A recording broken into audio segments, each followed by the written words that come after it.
Kristu. Mpendwa mtazamaji, karibu subscribe hapo chini kisha tuweze kuendelea. Hii ni parokia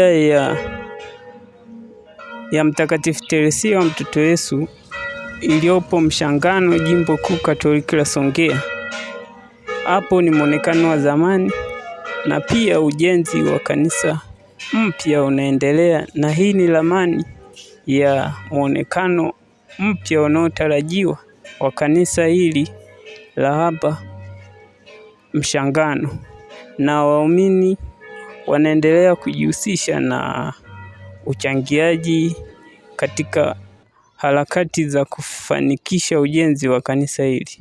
Asante mpendwa mtazamaji, kama parokia ya Mshangano, basi tunatakiwa tuweze kujihusisha ili tuweze kufanikisha, tujenge nyumba ya Mungu na Mungu aweze kuabudiwa mahali salama ambapo hata tunakaa kwa amani.